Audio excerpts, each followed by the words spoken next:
Now, from WYDC TV, this is Big Fox News at 10.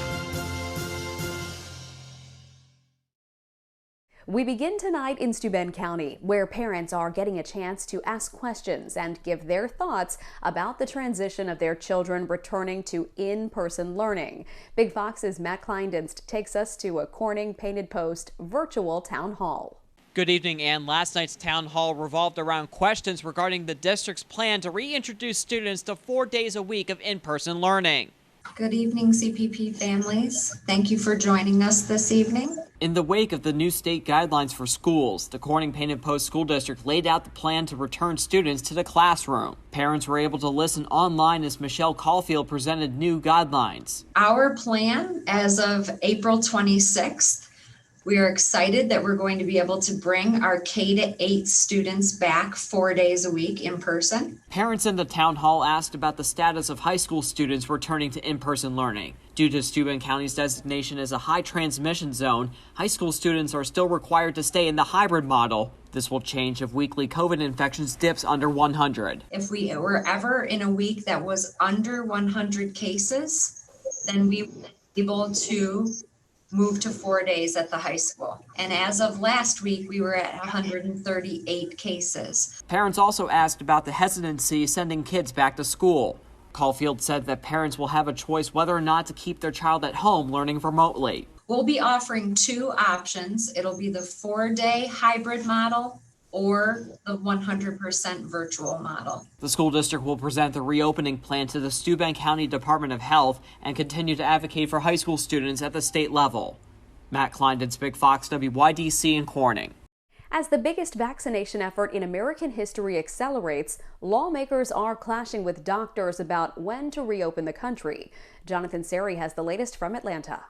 Shut your mouth. It was the most contentious hearing so far related to the COVID-19 pandemic. Doctors squaring off against lawmakers as they defended their recommendations on social distancing and shutdowns. Republican Congressman Jim Jordan repeatedly pressing Dr. Anthony Fauci to say when Americans, quote, will get their liberty and freedoms back. You're making this a personal thing, and it isn't. It's not a personal thing. No, you are. That is exactly what you're doing. Dr. Fauci, we just had the chair of the Financial Services Committee said she loves you and you're the greatest thing in the world. The hearing taking place as Republicans push for the country to fully reopen. The vaccination program is still accelerating, more than 3.3 million shots now being given every day. But Pfizer says that number may have to get bigger in the coming months, suggesting a third shot could be needed and new doses once a year after that, like the flu shot. There will be likely a need for a third dose somewhere between 6 and 12 months, and then from there will be an annual revaccination. So far, vaccines are even more effective than expected. Less than 6,000 fully vaccinated people have contracted COVID-19, a tiny fraction of the 76 million who have gotten both shots. But the CDC is warning case numbers remain very high, and we're not out of the woods yet. The emergence of variants that spread more easily has made the race to stop transmission even more challenging. The CDC says the majority of those who became infected after vaccination had mild or no symptoms. In Atlanta, Jonathan Seri, Fox News. An investigation continues after Indianapolis police say at least 8 people are dead after a shooting at a FedEx facility. The shooter is dead as well. It is the nation's deadliest shooting since 10 people were killed at a Colorado grocery store last month. Karen Kafa has details. Last night was a devastating blow, and its impact will be felt by our community for days and weeks to come. Emotional reunions in Indianapolis, survivors of a shooting at a FedEx facility near the city's main airport with family and friends. At least 8 people are dead and multiple injured. The gunman also dead, police say, from a self-inflicted gun wound. Many of you have already asked what the motive of this shooting was, and with less than 12 hours since the shooting, it would be premature to speculate. Indianapolis police say they are learning more as the investigation continues. There was no disturbance, there was no argument. He just appeared to randomly start shooting, and that began in the parking lot. Police were called to the facility around 11 p.m. local time Thursday night. Witnesses said the gunshot sent them looking for an escape. I immediately ducked down and got scared, and my friend's mother she came in and told us to get inside the car. Families and friends spent the overnight hours trying to get information about their loved ones, as many employees did not have their cell phones on them while working inside. In a statement Friday morning, FedEx said, "Our most heartfelt sympathies are with all those affected by this senseless act of violence. The safety of our team members is our top priority, and we are fully cooperating with investigating authorities." I'm Karen Katha reporting. A makeshift memorial is in place at the spot where Dante Wright was shot and killed by police in Brooklyn Center, Minnesota. Jeff Wagner spoke to mothers who took their children there to raise awareness and reflect. There's a spirit, there's an aura, you have to be in it. As difficult as the reality is of why this otherwise mundane street corner in Brooklyn Center is now a heavy place of mourning and reflection, Sonia Lewis felt called to be here and for her young son to join her. I need for my son to be aware of what's going on and for him to be able to see it and to really bring it to life. But at the same time, as a mother, I need to protect him. Dante Wright took his last breaths here, moments after being shot by police.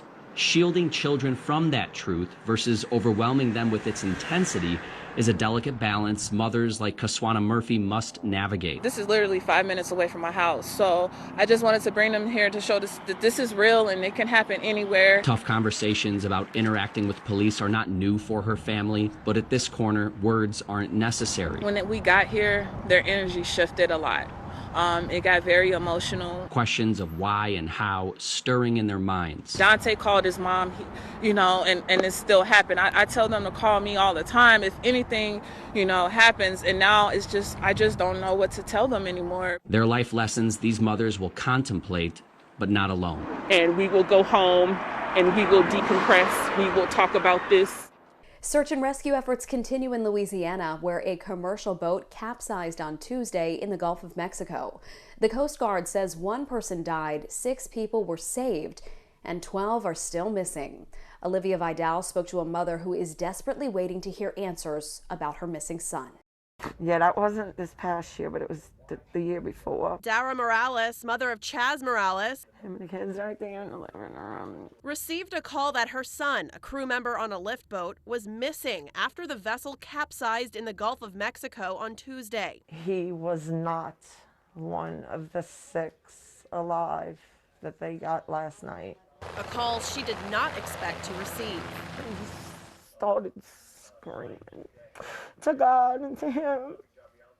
And the kids came running. They didn't know what was going on. We were just there by ourselves. Now, taking care of her 3 grandchildren, she says every minute that goes by gets harder and harder. She's hanging on to hope that her son, who she describes as an amazing father and a hard worker, is still out there. We've called every hospital last night, just searching. I feel like I need to be there, but I know I need to be here with these kids. We need to just keep praying. That's all we can do is hope. He needs to come home alive. I don't care in what condition, just alive. I feel like I'm drowning myself. That's all. I can't even explain it. I've never felt like this in my life. Tensions are escalating between the U.S. and Russia. Today, Moscow said it's considering how to retaliate after the U.S. announced new sanctions against Russia. Ray Bogan is in Washington with why President Biden ordered new sanctions. If Russia continues to interfere with our democracy, I'm prepared to take further actions to respond. One day after President Biden announced the U.S. is levying dozens of new sanctions against Russia and Russian officials, the Kremlin says President Putin is considering how he'll respond. On a call this morning with reporters, the Kremlin spokesperson signaled counter-sanctions are coming, but did not say when. The principle of reciprocity in such matters has never been canceled, but everything will depend on the decision taken by the head of state. President Biden defended his decision, saying the sanctions were proportionate, given Russia's interference in last year's presidential election and its hacking of federal agencies. On a call ahead of the move, President Biden said he advised his Russian counterpart the measures were a direct consequence. I was clear with President Putin that we could have gone further, but I chose not to do so. Russia's spokesperson did say the two nations saw eye to eye on the need to de-escalate tensions, but added Sanctions are unacceptable and illegal. Still, it's a move experts say will make an economic impact. We sort of shrug our shoulders when we hear it because they sound like half measures, but clearly they do have impact. It's a step in the right direction, certainly in confronting the Russians. President Biden says he suggested to Putin the two meet in person this summer and proposed a summit somewhere in Europe. In Washington, Ray Bogan, Fox News. Local nonprofits will be hosting a free 30-pound food box giveaway on Sunday. The boxes contain enough milk, fruits, vegetables, and meat to feed families in need. Food boxes will be given away at the Economic Opportunity Program, Monumental Baptist Church, and Dat Strength Gym in Elmira. The program allows nonprofits to come together to help address food insecurity in the community. It gives an example of how even regionally we come together. Some fishes, some loaves of bread. My God, we will feed multitudes. It allows us as a church to come outside of the church and join hands with the rest of the community, whether it's faith-based or nonprofit, to be able to come outside and just serve. The giveaway will start at noon and will go while supplies last. No registration is required. Still ahead tonight, an extremely rare pregnancy in the United Kingdom. A British mother getting pregnant while already pregnant. What had happened was I got pregnant whilst I was already pregnant, which was absolutely crazy when they told us, because that's not supposed to happen. More on these so-called super twins conceived 3 weeks apart. Here's your local stock market update from Big Fox.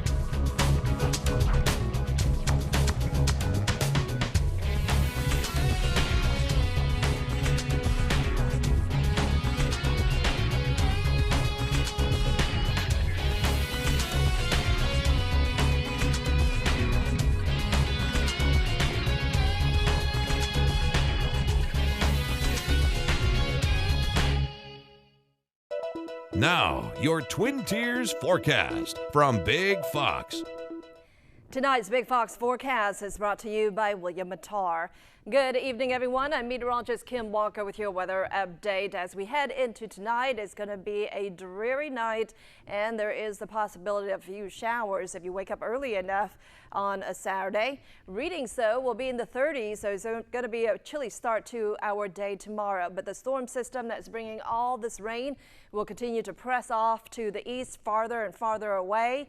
And so there could be a few sprinkles left over for your Saturday, but overall we are expecting much drier conditions, maybe even some peaks of sunshine by the end of the day. So here's a look at your forecast. Any rain that we have out there will continue to wind down during the day on Saturday. Temperatures around 41 degrees at 8 o'clock, by noon around 49, and then we do warm up into the lower 50s. So it's going to be a little bit warmer than it was today, and we're going to continue with that warming trend as we head toward the early part of the week. So for tonight at around midnight, there will be a few isolated showers still hanging around, but then by 8 o'clock, it looks like most of that rain will be pressing off to the south.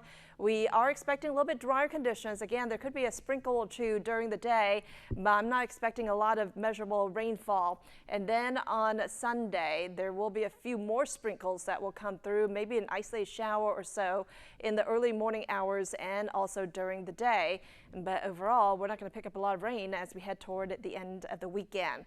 Then we have another system that will cool things down for the middle of the week. So it is going to be pretty chilly heading into your Wednesday and Thursday, but it's going to be just a little snap, and then we start to warm up by the weekend. Here's a look at your forecast. Temperatures tonight drop down to around 39 degrees in Corning, 38 degrees in Elmira, around 40 degrees in Watkins Glen. Tomorrow, we will be back into the 50s, 53 degrees in Corning and in Elmira, 54 degrees in Watkins Glen, around 50 degrees in Perkinsville. Mostly cloudy conditions throughout the day, and we're going to continue that warming trend. But again, we do have the shot of rain, maybe a few isolated showers on Sunday and also on Monday, but we warm up to around 61 degrees. Overnight lows, though, will be quite cold, down into the 30s. But take a look at Tuesday. We'll be close to around 70 degrees, but then another cold front comes in, and it's going to knock those temperatures back down. So we're looking at below normal temperatures with readings in the 40s. There could be a few showers as well with a cold front coming in. But again, this is going to be a quick snap, because by the end of the week, Those temperatures will be warming up into the 60s again. Mostly cloudy conditions on Friday with a high of 62 degrees. A woman who has spent the last 3 years living inside a church building with 2 children has taken her first steps outside. The threat of deportation led her inside a Utah sanctuary in January of 2018. Now she's been legally allowed to live in the U.S. while her immigration case is worked out. Matt Raskin has the story. For some, the church off 13th East is nothing more than a building. For others, a house of worship. But for more than 3 years, the halls of First Unitarian Church of Salt Lake City have been home for Vicky Chavez. I came to this shore without an empty, aching, broken heart, but with the hope and faith to continue with my family. Chavez and her 2 young daughters found sanctuary here in January 2018, fearing immigration authorities would take them away if they ever left. Thank you for crying with me every time our requests were denied. Speaking from the pulpit, there was no complaining from Chavez. Thanks for having been there in my days of sadness, depression. No regrets and no loss of hope. No, never. I never lost the hope and the faith in God, and this day is here. More than 1,100 difficult days have passed. Vicky's life is no longer on hold. Leading to this day. What a beautiful and glorious morning it is. This week, the local U.S. Immigration and Customs Office granted Chavez a 1-year stay of removal. I hope you know that Salt Lake City welcomes you. Today, the church bells ring not for service, but for freedom and fresh air for Chavez. Finally! A new beginning. Today, we celebrate freedom, but the struggle continues. In her journey to find permanent residency in the state she now calls home. A long, dramatic police chase in North Carolina ended on Thursday with the driver plowing into a small pond. Police corralled that suspect into a tight spot with help from a man on a tractor. You heard that right, a tractor. Susanna Black has the details. We found Buzz Palmer today doing what he says he does best, piddling on his tractor. Finishing what I didn't finish yesterday. Palmer says he was just out tilling his garden yesterday when this police chase came roaring down his gravel driveway. I knew when he crossed that white, came by that fence, we had a problem. That many police cars aren't getting a donut truck, and they're not getting a ticket violator. While most people would have run home to hunker down, this retired law enforcement diver says that was never an option. There's a guy with a tractor right there in the driveway. Yep, that's Palmer going after the driver on his tractor. I was going to T-bone him, put it in high gear, and got my RPMs up and turned that facing that way and blocked this where he wasn't coming through. Watch as the driver veers right and away, and Palmer maneuvers too. Once he passed here, he was trapped. There's no other way out. There's nothing he could do but go back out, and I knew they were all behind me. I just had to rodeo him up to keep him, going. And without anywhere else to go, the driver plowed into this pond, and deputies swarmed in. As far as his part, Palmer says it was just the right thing to do. Did you think I'm putting my life in danger? Not at all. And if everybody stood up and did what they had to do, life would be a lot easier. Sometimes you just got to step in. An extremely rare pregnancy in the United Kingdom. A mom gave birth to twins that she conceived 3 weeks apart. The condition is called superfetation, and it's so uncommon there are only a handful of documented cases in the entire world. Elizabeth Cohen has more on these so-called super twins. Baby Noah spent his earliest weeks all alone. I had an early scan at 7 weeks and another one at 10 weeks. Both times they saw this tiny little baby on there, and it was only ever one baby. Until one day, a little sister joined him in the womb. 1, 2, 3. Baby Rosalie first popping up on an ultrasound at week 12. Mom Rebecca and Dad Reese, who live in England, taken totally by surprise. What had happened was I got pregnant whilst I was already pregnant, which was absolutely crazy when they told us, because that's not supposed to happen. When you heard that, you must have been shocked. I couldn't believe it had happened to me, but it did. It's lovely. Rosalie was conceived about 3 weeks after Noah.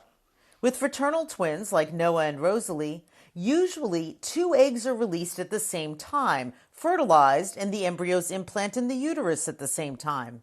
In Rebecca's case, 2 eggs were released 3 weeks apart, each embryo implanting in the womb separately. It's unusual in this case that the woman appears to have ovulated once for the larger baby and then later for the smaller baby. Called superfetation, a 2008 study found fewer than 10 recorded cases in the world. For Rebecca, it was possibly helped along by the fact that she was taking fertility drugs.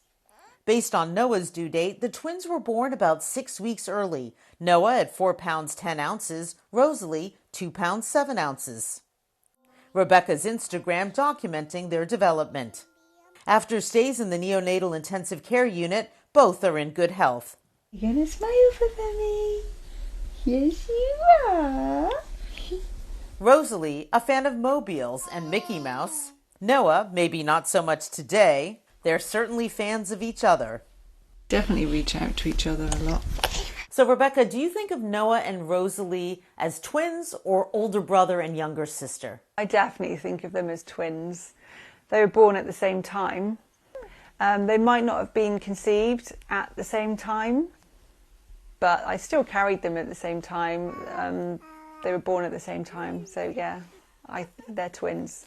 It's the latest in fungi fashion. Adidas has released a new sneaker made from mushrooms. The Stan Smith Milo was created in partnership with biotechnology company Bolt Threads. Milo is made from renewable underground roots of mushrooms. Adidas says it is soft and supple, similar to leather. The outer upper parts of the sneaker, the perforated 3 stripes, and the premium branding are all made with Milo.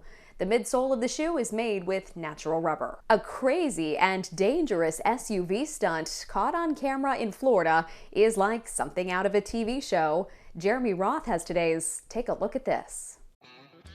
Police in Florida are looking for the driver of an SUV who was caught on camera busting through a security gate and jumping over an open drawbridge, Dukes of Hazzard style. You see, kids, the Dukes of Hazzard was a show from the 80s where a pair of hot-rodding hillbillies would always accidentally jump over stuff while honking their ridiculous horn.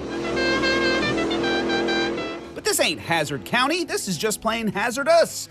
Thankfully, Daytona Beach police think they've already identified the driver. They also say it's not the first time this has happened. Back in March, a motorcyclist was caught on camera doing the exact same thing on the exact same drawbridge. Looks like them Duke boys is at it again. If you're driving in California, keep an eye out for this traveling teddy bear.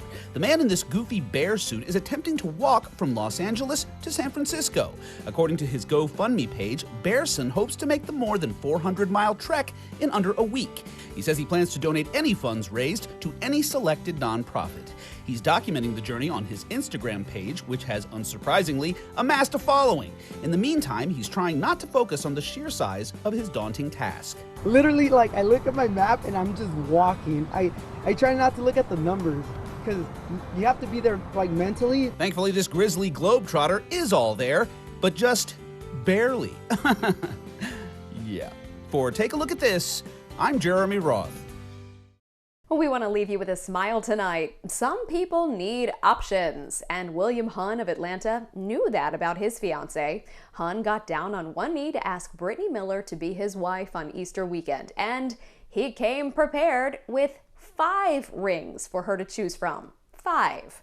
Miller said it wasn't an easy choice. She eventually decided on a rectangular cut diamond ring, her favorite of the 5. Oh, and she said yes. From our whole team, thank you for joining us. We hope you have a wonderful weekend.